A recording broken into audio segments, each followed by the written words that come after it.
Hello everyone and welcome back to Beatly Tones Beatles channel. Lovely to have you here. Thanks for joining me for this video. Hope you're all doing well. Well, it's about this time of year where we start to think and speculate about what will be this year's Beatles Super Deluxe box set. You know, we've been on this journey since 2017 when Sgt. Pepper was released, a remixed album, and you know, beautiful book and outtakes, and that format continued all the way through to Let It Be. Then they went back for Revolver in 2022, and then in 2023 they served, you know, a curved ball. They sent us a curved ball by remixing the Red and the Blue album as a kind of mother album to host Now and Then, rather than just release Now and Then as a standalone single. They plopped it onto the Blue album, which made no sense at all.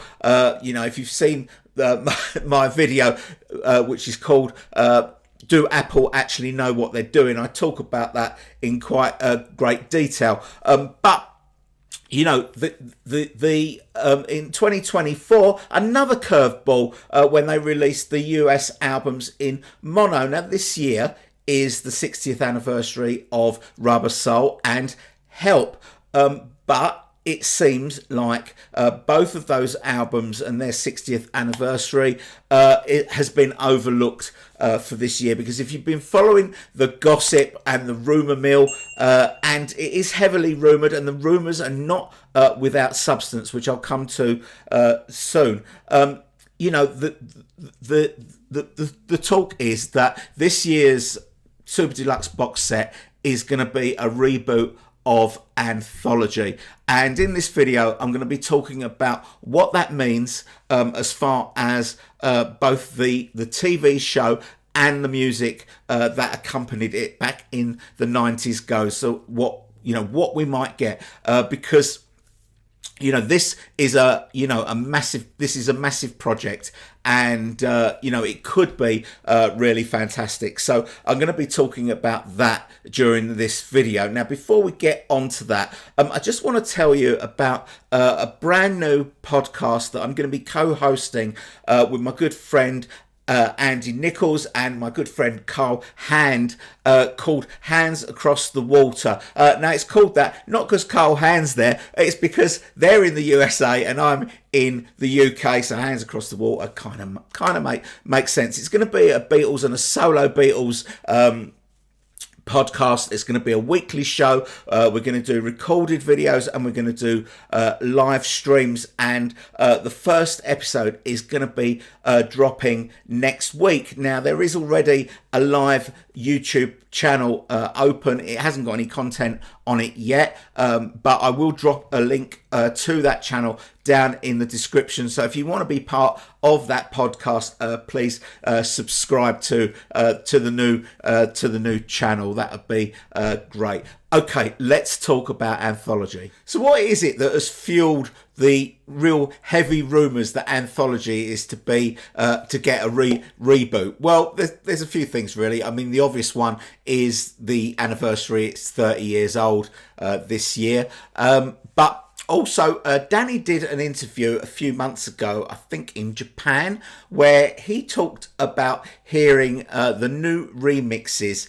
of Free as a Bird and Real Love, and said they were absolutely amazing. Now, obviously, these have been remixed using the MAL technology that they used for Now and Then, and we know, you know, if you've ever heard the original demo of Now and Then that the Beatles, you know, tried to do back in 1995 but gave up on it because, you know, it had this terrible buzz of the TV going through it, and back in 95 they couldn't do anything about that, so they gave up on it. But now with the MAL technology that is able to pick out individual instruments and voices and put them on a separate track, they were able to eliminate that buzz and create Now and Then, which turned out absolutely fantastic and far better as far as sound quality goes than Real Love and Free as a Bird. So, you know, think about John's voice in Now and Then and apply that to Free as a Bird.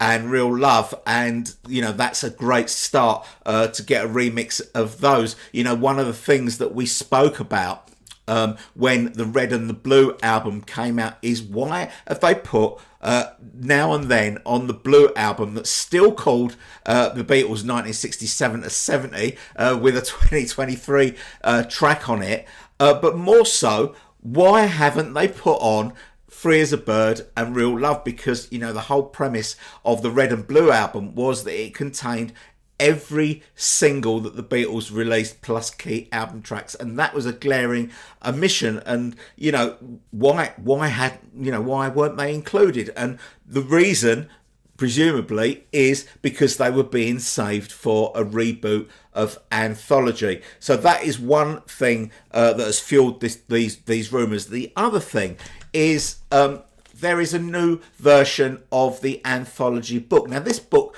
didn't come out until 2000, so it's 5 years after the Anthology, but it's a great big heavy thing. Now, this has already been announced. It's already available to pre-order on Amazon. It costs £40. A lot of people have asked whether the new Anthology book has got any extra material in it. It hasn't. It's exactly the same as this one from the year 2000.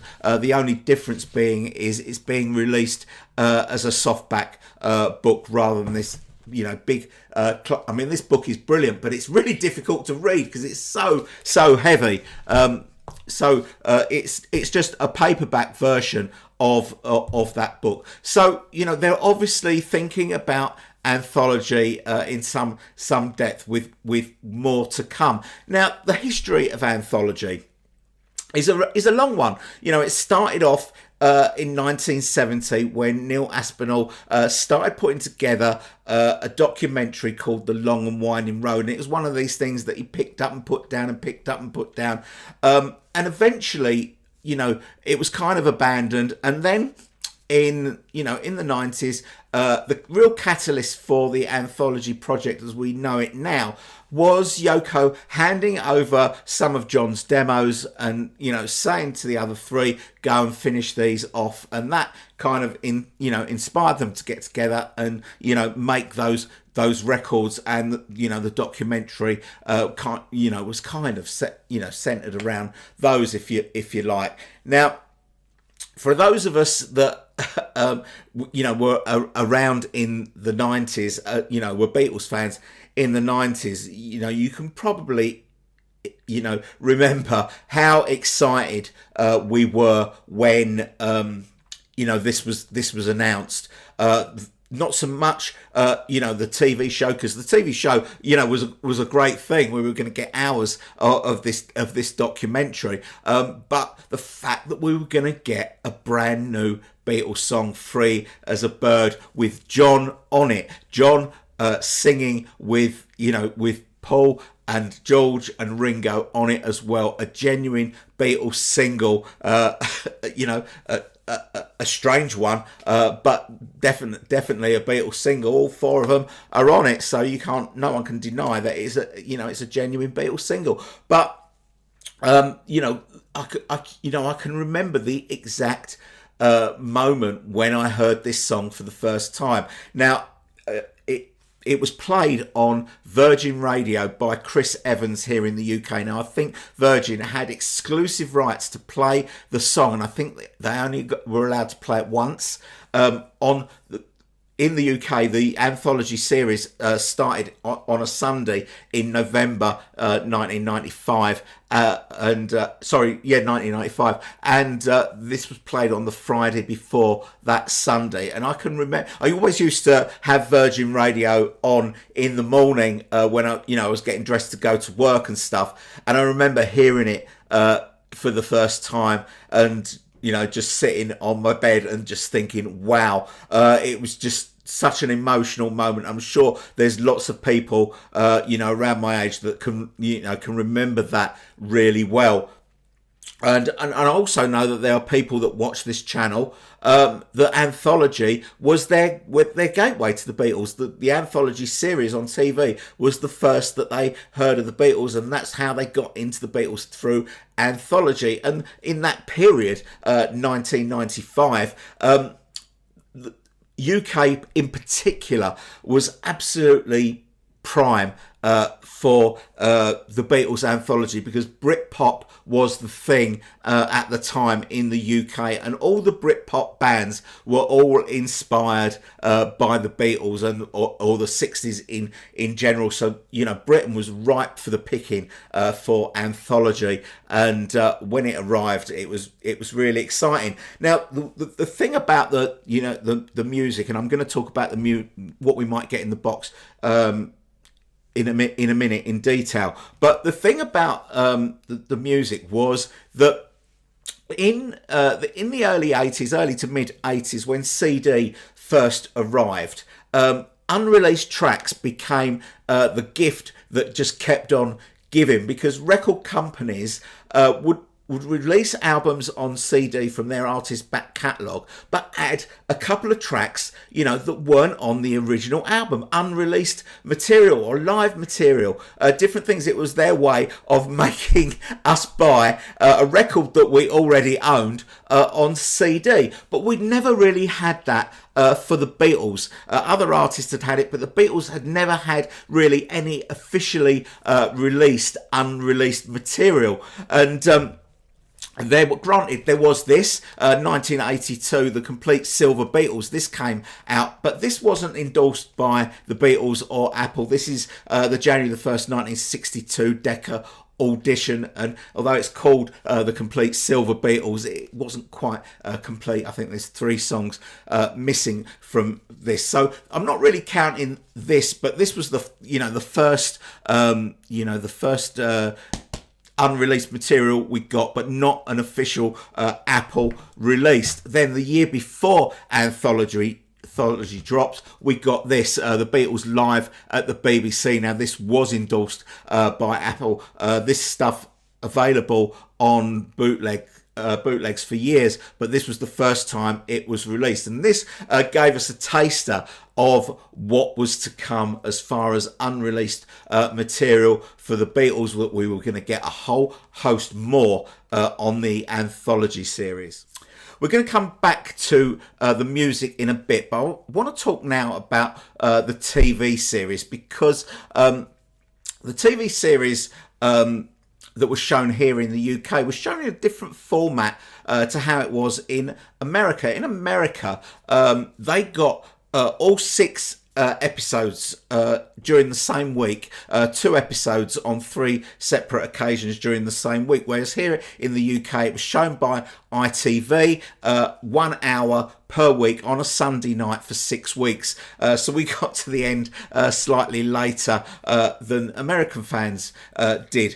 And in 1996 there was an 8-tape VHS box set that came out. Mine is long gone. I sold it when I stopped. I didn't have a VHS player anymore. And it also came out on Laserdisc, and both of those formats had about an hour and 20 extra material on them. In 2003, a long time later, we got this, the Anthology on DVD, and this also had the hour and 20 extra minutes, of footage on it. But it's never been out on Blu-ray, so that is something that we can hope for. Now, we know that Peter Jackson's company Wingnut have been given the footage to clean up, and we've seen what they can do with things like Get Back and Beatles 64, and they're going to apply the same thing to Anthology. So if you remember, in the 90s, TV was in that sort of 4:3 dimension format. So you kind of got to change it to widescreen to fit the TVs of today. and just clean it up and make it sparkle. Now the question, the big question is will it just be for streaming, or will it have a physical media release? Now, I think that if it is streaming only, then we will get a cleaned up version of the 6 episodes that originally went out on TV. Because when you think about it, even if you're talking about a film, a film on Netflix or any of the streaming platforms, you only ever get the actual film. If you buy the DVD or the Blu-ray, you get the film plus you get extra material. But on the streaming platforms, you only get the film. So if it only goes to streaming, then I expect it to just be the 6 episodes. But as I say, it's never been out on Blu-ray, and it should be. It needs to be cleaned up and made into 4K and put into widescreen. We've seen what they can do with old footage on Beatles 64. That version of Long Tall Sally at the Washington Coliseum both looked and sounded absolutely fantastic, with the sound remixed and the footage cleaned up. Amazing difference that it made. So even if we just get the 6 episodes on a streaming platform, it will still be fantastic, providing that they've remixed the soundtrack as well, because all that old stuff that's on that, things like In Spite of All the Danger and That'll Be the Day and all that sort of thing, they can improve the sound quality on that incredibly using the MAL technology. So that is something that will be something on its own. But what we really want is a physical media release, because like I say,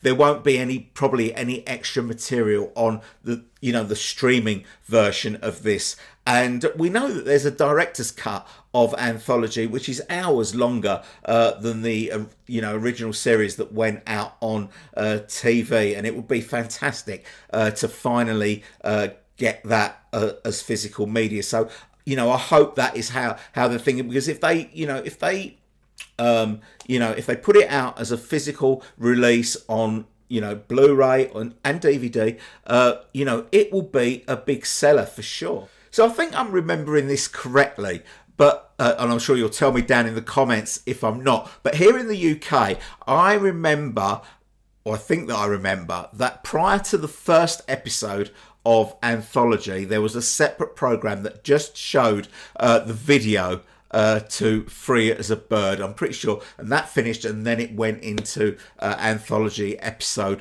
1. That's kind of how I remember it. In November 1995, we got this Anthology 1. 450,000 copies of this were sold on the first day of release, which is a record for the amount of albums sold in a single day. Anthology 1, I played this to death. In March 96, we got Anthology 2, and in I think it was October 96, we got Anthology 3. Later on, I picked them up on vinyl. There's Anthology 1 with this, they've all got this fantastic sort of trifold gatefold with sleeve notes by Mark Lewis, and just as they were on the CD. That is Anthology 2. These were triple albums. The CDs obviously were double albums, and Anthology 3, which looks like that.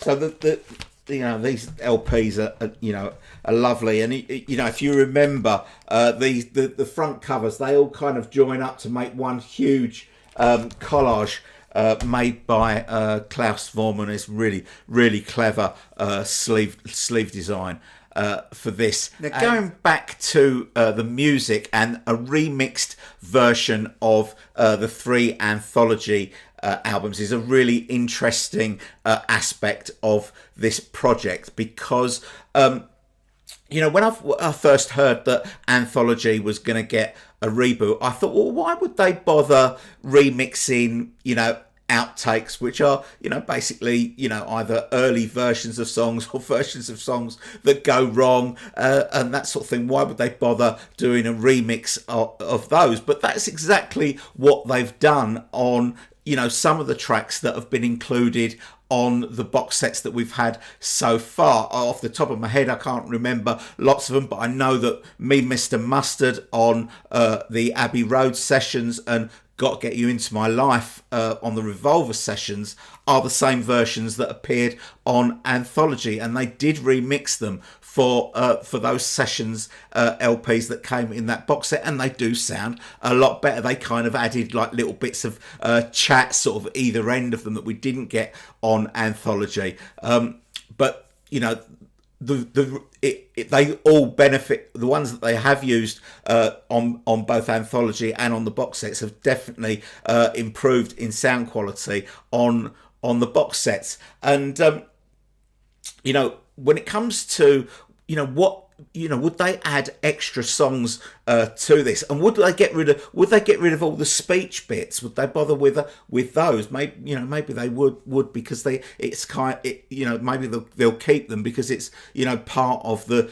accompaniment to the to the TV series, which is also getting a reboot. But there's some things that would be safe to add as extra material, like things like they could include maybe more songs from the Decca audition, remix. There's a whole host of live material out there that they could do great things with by quietening down the screaming and bringing up the instruments and the voices, the stuff from TV shows, Royal Command performance and that sort of thing. And there's that stuff that they recorded in Liverpool in a recording booth, things like That'll Be the Day and Cry for a Shadow, and In Spite of All the Danger, they could make those, they sound really crackly and tinny. How would they sound getting the mal treatment and getting cleaned up? The possibilities are, well, not endless, but they're really interesting. But as far as outtakes go, this leaves Apple with a bit of a dilemma.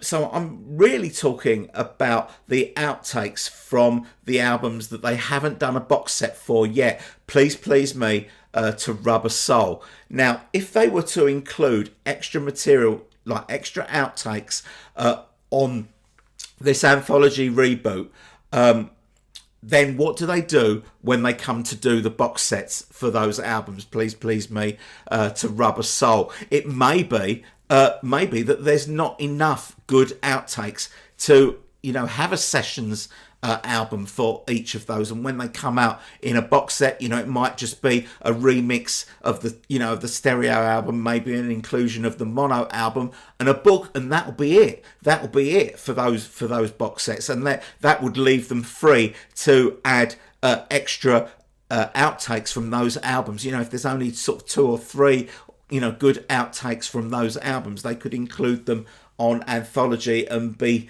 done with it. It's a dilemma, but I think that generally, and it's not the case for everything, but I do think that there is that we got the best of the outtakes on Anthology in the first place, and there's not that much on the session LPs.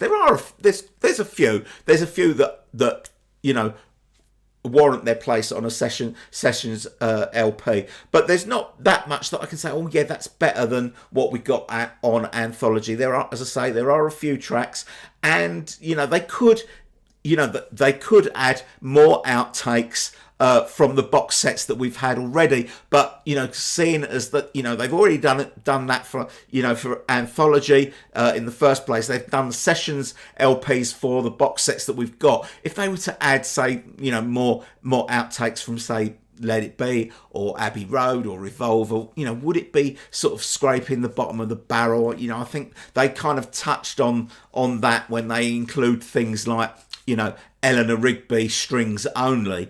It's kind of an out fake, if you like. So you know, it's going to be really interesting. It leaves Apple with a dilemma that they obviously know the answer to by now, but we don't. But it'll be interesting to see what way they go. You know, they go with this. Maybe the the outtakes from those early albums, those early 6 albums, are good. Are going to be included in Anthology and not included in a box set when we eventually get those. It'll be interesting to see. And I know that talking about that, is probably asked more questions than it's actually answered. But we'll as always, we'll have to wait and see when we get the official announcement how they have gone about this whole project. My personal opinion is I don't think they will include any extra material. It will just be remixed Anthology as it is, but the remix is the the important part, and there's just so much on this that they can improve, particularly on Anthology 1 and Anthology 2. That's my opinion. I don't know whether that is going to be right or not. I think one thing that we can say with a fair degree of confidence is there probably won't be a book in this box set, because we've already got the Anthology book with a new a new copy coming out as well to accompany it. So probably won't be a book in the box. But the other question is, how much is all this going to cost? You think about this album as it is with no extra tracks added. It's a triple album. The prices of records now are are roughly around 30, sometimes more than 30 quid. You're touching 100 quid just for Anthology 1. When you add 2 and 3, you're talking about 300 quid for this box set. I mean, presumably these albums will be available separately, so people can buy the one that if they only want to buy Anthology 3 or Anthology 2, they can do that. I think that'll happen. There'll probably be a CD box set. It's going to have 6 CDs in it, or possibly more if they do add extra material. As I say, I don't think they're going to. But we'll have to wait and see. So there's plenty of fat to chew over about a rebooted Anthology. Will there be physical media DVDs with extra material, or will it just go straight to streaming, or will there be extra material on the on the albums? I don't think they will. I think they'll just save them for the box sets when they get round to doing the other box sets. Okay, but let me know down in the comments what you think. Are you interested in an Anthology reboot, or is it surplus to requirements? I know a lot of people will say, well, I just want Rubber Soul, but let me know if you think that this has got value for you. As you know, I read all your comments and I will respond to all your comments. Okay, that is pretty much it from me. Thanks very much for watching. I hope you've enjoyed this video, and I'll see you all very soon. Bye bye.